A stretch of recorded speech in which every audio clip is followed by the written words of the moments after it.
प्राचीन काल की बात है। बहुदक नामक तीर्थ में नंदभद्र नाम के एक वैश्य रहते थे। वे वर्णाश्रम धर्म का पालन करने वाले सदाचारी पुरुष थे। उनकी धर्मपत्नी का नाम कनका था। वह भी पतिव्रत धर्म का पालन करने वाली साध्वी स्त्री थी। उसमें अन्य अनेक सद्गुण भी विद्यमान थे, जिससे उनकी गृहस्थी बड़े आनंद एवं धर्मपूर्वक व्यतीत हो रही थी। वर्णाश्रम धर्म के अनुसार नंदभद्र वाणिज्य को ही अपना श्रेष्ठ धर्म मानते थे और उसे ही अपनाए हुए थे। नंदभद्र के हृदय में परोपकार तो मानो साक्षात मूर्तिमान होकर विराजमान था। वे भगवान की पूजा की भावना से अपना समस्त व्यवसाय करते और दूसरों की आवश्यकता का ध्यान रखते हुए थोड़ा लाभ लेकर वस्तुओं की बिक्री किया करते थे। ग्राहकों के साथ किसी प्रकार का भेदभाव न रखते हुए वस्तुओं के क्रय विक्रय में वे पूर्ण रूप से समता का बर्ताव करते थे। उनके यहाँ ग्राहकों को अच्छा माल दिखाकर कभी भी घटिया माल नहीं दिया जाता था। वे घृणित वर्जित वस्तु मदिरा का व्यापार कभी नहीं करते थे। सौम्य स्वभाव वाले नंदभद्र का रहन सहन भी बहुत सीधा था। वे लकड़ी एवं घास फूस से निर्मित छोटे से मकान में निवास करते थे। उनका खान पान बहुत साधारण और कम खर्चीला था। जिसे भगवान से प्रेम हो जाता है, उसे संसार के सारे कार्य फीके लगने लगते हैं। यही दशा नंदभद्र की भी थी। वे चंद्रमौली भगवान शंकर के अनन्य भक्त थे। बहुदक में एक बहुत सुंदर शिवलिंग स्थापित था, जो कपिलेश्वर महादेव के नाम से प्रसिद्ध था। नंदभद्र तीनों समय बड़े प्रेम से कपिलेश्वर शिवलिंग की पूजा किया करते थे। वे सभी के हित साधन में सदैव संलग्न रहते थे एवं मन, वाणी और क्रिया द्वारा परोपकार धर्म का पालन करते थे। किसी के साथ उनका कोई द्वेष और राग नहीं था। वे न किसी से अनुरोध करते थे और न विरोध। वे निंदा स्तुति में सदा ही सम तथा जो कुछ मिल जाता उसी में संतुष्ट रहते थे। नंदभद्र का जीवन सन्यासियों जैसा था। वे गृहस्थाश्रम को संन्यासाश्रम से कभी कम नहीं मानते थे। वे कहा करते थे कि जो विषयों से बाहर से त्याग कर मन के द्वारा उसे ग्रहण करता है, वह इहलोक और परलोक दोनों ओर से भ्रष्ट होकर फटे हुए बादल की भांति नष्ट हो जाता है। संसार का सारभूत तत्व है विषयों का त्याग। सभी को उसका पालन करना चाहिए।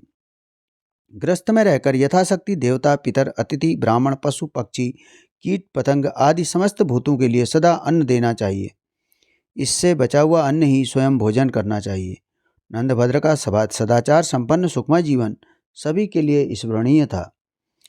सज्जन लोग सदैव संतों को जीवन से लाभ उठाते हैं, उन्हें देख देख कर प्रसन्न होते तथा उनका अनुसरण कर अपने जीवन को सदाचारमय बनाते हैं। दूसरी ओर दुष्ट जन किसी संत को देखकर जलते हैं। ऐसा ही एक व्यक्ति नंदभद्र के पड़ोस में रहता था। उसका नाम सत्यव्रत था। नाम तो उसका सत्यव्रत था, परंतु था वह बड़ा ही नास्तिक एवं दुराचारी। धर्मपरायण नंदभद्र को सुखी देखकर वह जला करता था। बारंबार नंदभद्र पर मिथ्या दोषारोपण करना और सदा उसके दोष ही ढूंढते रहना मानो उसके स्वभाव में रच बस गया था। उसके जीवन की सबसे बड़ी यही चाह थी कि किसी प्रकार कोई नंदभद्र का दोष दिख जाए तो मैं उसे धर्म से गिरा दूं। प्रारब्ध के भोग से कौन छूट पाता है? देवता या मनुष्य कोई भी क्यों न हो, प्रारब्ध का विधान तो सभी को स्वीकार करना पड़ता है। अचानक नंदभद्र का इकलौता पुत्र चल बसा। महामती नंदभद्र ने विधि का विधान मानकर शोक नहीं किया। थोड़े ही दिनों के पश्चात सहसा उसकी पतिव्रता पत्नी कनका भी चल बसी। लंबे अवसर की प्रतीक्षा के पश्चात नंदभद्र पर विपत्ति आई देखकर उसके पड़ोसी सत्यव्रत को बड़ी प्रसन्नता हुई। उसने सोचा कि अब मैं नंदभद्र को धर्म भ्रष्ट कर ही दूंगा। वह दौड़कर उसके पास पहुंचा और बनावटी दुख प्रकट करते हुए बोला, हाँ नंदभद्र, बहुत बुरा हुआ। तुम्हारे जैसे धर्मात्मा को भी कैसा दुख उठाना पड़ रहा है। इससे यही समझ में आता है कि यह धर्म कर्म सब ढकोसला है।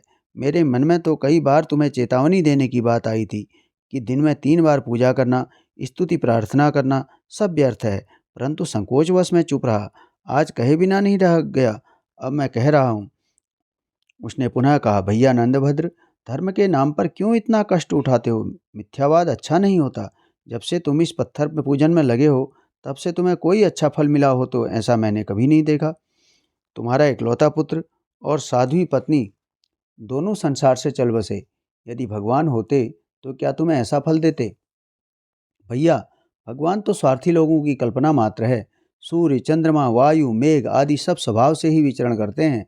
स्वभाव से ही समस्त जीव जंतु पेड़ पौधे एवं मनुष्य पैदा होते हैं। मनुष्य योनि ही सबसे दुखद योनि है। अन्य सभी योनियाँ सुखद हैं, क्योंकि उनमें सभी स्वच्छंद विचरण किया करते हैं। पुण्य और पाप सब कुछ कल्पना है। नंदभद्र, मैं तुम्हें सही सलाह देता हूँ कि मिथ्या धर्म का परित्याग करके आनंदपूर्वक खाओ पियो और भोगो, क्योंकि यही सत्य है। सत्यव्रत की मूर्खतापूर्ण बातें सुनकर नंदभद्र पर कोई प्रभाव न पड़ा। उनके विचार तो पर्वत की भांति अचल एवं समुद्र की भांति गंभीर थे। वे तनिक भी विचलित नहीं हुए और हंसते हुए बोले, सत्यव्रत जी, आप अपने आप को धोखा दे रहे हैं। क्या पापियों पर दुख नहीं आते? क्या उनके पुत्र स्त्री आदि की मृत्यु नहीं होती? जब किसी सज्जन पुरुष पर दुख आता है तब सभी लोग सहानुभूति प्रकट करते हैं, परंतु विपत्ति काल में दुराचारी के पास सहानुभूति प्रकट करने वाला कोई नहीं होता। अतः धर्म पालन करने वाला ही श्रेष्ठ है। सत्यव्रत तो अपने हट पर था, उसे ये बातें कैसे अच्छी लगती। नंदभद्र ने पुनः कहा, महाशय, अंधा व्यक्ति सूर्य के स्वरूप को नहीं जानता, परंतु उसके न जाने से क्या सूर्य का अस्तित्व तो समाप्त हो जाता है। जिस प्रकार राजा के बिना प्रजा नहीं रह सकती, उसी प्रकार ईश्वर के बिना संसार का संचालन नहीं हो सकता। यह आप सत्य समझ लें। जिस शिवलिंग को आप पत्थर कहते हैं, स्वयं भगवान श्री राम ने समुद्र तट पर इसकी स्थापना की थी। सत्यव्रत, पुनः वही प्रश्न था, देवता हैं तो दिखाई क्यों नहीं देते? नंदभद्र ने कहा, क्या देवता लोग आपके पास आकर याचना करें कि हमें आप मानिए? नंदभद्र सत्यव्रत से अधिक विवाद नहीं करना चाहते थे, अतः वे स्थानीय स्थान को छोड़कर चले गए।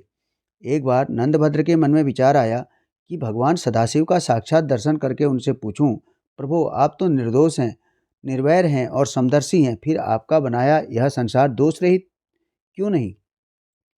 इसमें इतने सुख दुख जन्म मरण आदि क्लेश और वैमनस्य क्यों भरे हुए हैं? यह सोचकर वे शिव मंदिर में आए, कपिलेश्वर लिंग की पूजा की, फिर प्रणाम करके भगवान चंद्रमौली के आगमन की प्रतीक्षा में खड़े हो गए। उन्होंने मन में यह निश्चय किया कि जब तक भोलेनाथ दर्शन नहीं देंगे तब तक मैं वैसे ही खड़ा रहूँगा। लगातार 3 दिन और 3 रात तक नंदभद्र वैसे ही खड़े रहे। चौथे दिन एक 7 वर्ष का बालक उस शिव मंदिर में आया। गलित कुष्ठ रोगी होने के कारण वह पीड़ा से कराह रहा था। उसने बड़े विस्मय के साथ नंदभद्र से कहा, आप इतने सुंदर एवं स्वस्थ दिखाई दे रहे हैं, फिर भी आपके चेहरे पर क्लेश के चिन्ह क्यों हैं? नंदभद्र ने अपने मन का संकल्प उस बालक को कह सुनाया। सब कुछ सुनकर उस बालक ने कहा, अप्रिय का संयोग एवं प्रिय का वियोग ये मानसिक कष्ट के कारण होते हैं, तथा रोग एवं परिश्रम शारीरिक कष्ट के, मानसिक कष्ट से शारीरिक एवं शारीरिक कष्ट से मानसिक कष्ट होता है। औषध एवं उपचारों से शारीरिक कष्ट दूर हो जाता है एवं ज्ञान से मानसिक कष्ट। मन के दुख की जड़ राग है। इस राग से ही प्राणी पदार्थों में आसक्त होकर दुख पाता है। दुख सुख एवं आयास का मूल राग ही है। राग के वशीभूत होकर मनुष्य भोग की इच्छा करता है। भोग तृष्णा एवं लोभ का जन्मदाता है। तृष्णा आदि और अंत नहीं, यह सदैव त्याज्य है। इतना सुनने पर भी नंदभद्र की जिज्ञासा का पूर्ण रूप से शमन नहीं हुआ। उन्होंने पूछा, बालक, पापी मनुष्य धन धान्य संपन्न क्यों देखे जाते हैं? बालक ने कहा, महाभाग, संसार में 4 प्रकार के मनुष्य होते हैं। पहले प्रकार का मनुष्य वह है जिसके लिए इस लोक में तो सुख भोग सुलभ है। इतना सुनने पर भी नंदभद्र की जिज्ञासा का पूर्ण रूप से शमन नहीं हुआ। उन्होंने पूछा, बालक, पापी मनुष्य धन धान्य संपन्न क्यों देखे जाते हैं? बालक ने कहा, महाभाग, संसार में 4 प्रकार के मनुष्य होते हैं। पहले प्रकार का मनुष्य वह है जिसके लिए इस लोक में तो सुख भोग सुलभ है, परंतु परलोक में नहीं, क्योंकि उसका पूर्व जन्म में किया हुआ पुण्य शेष है, उसे वह भोगता है और नूतन पुण्य का उपार्जन नहीं करता। उस मंदबुद्धि एवं भाग्यहीन मानव को प्राप्त हुआ सुख भोग केवल इसी लोक के लिए बताया गया है। दूसरा वह है जिसके लिए परलोक में सुख का भोग सुलभ है, परंतु इस लोक में नहीं, क्योंकि उसका पूर्व जन्मोपार्जित पुण्य नहीं है। यह जानकर वह तपस्या करके नूतन पुण्य का उपार्जन करता है। उस बुद्धिमान को परलोक में सदा ही सुख का भोग प्राप्त होता है। तीसरा वह है जिसके लिए इहलोक और परलोक में भी सुख भोग प्राप्त होता है, क्योंकि उसका पहले का किया हुआ पुण्य भी विद्यमान है और तपस्या से नूतन पुण्य का उपार्जन हो रहा है। ऐसा बुद्धिमान कोई विरला ही होता है।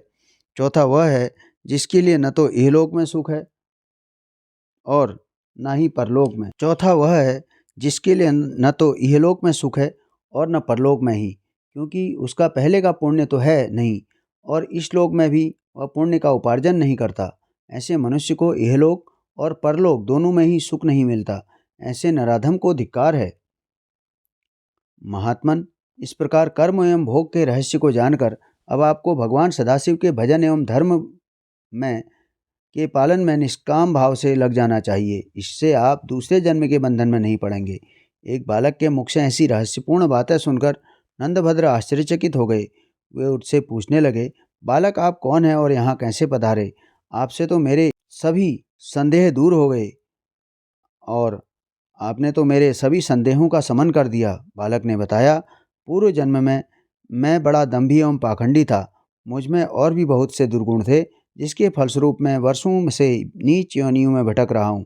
भगवान व्यासदेव कृपापूर्वक मुझे प्रत्येक योनि में सचेत करते रहते हैं। उन्होंने ही मुझे आपके पास भेजा है। अब मैं 7 दिन के बाद ही इसी तीर्थ में प्राण त्याग दूंगा और पुण्य फल को प्राप्त करूंगा। कृपया मृत्यु के बाद आप मेरा अंतिम संस्कार कर दीजिएगा। सूर्य मंत्र का जप करते हुए 7वें दिन उस बालक ने अपने प्राण त्याग दिए। नंदभद्र ने विधिपूर्वक उसका अंतिम संस्कार किया और शेष जीवन उन्होंने भगवान शिव एवं सूर्य की उपासना में लगा दिया तथा अंत में भगवान शंकर का सारूप्य प्राप्त किया।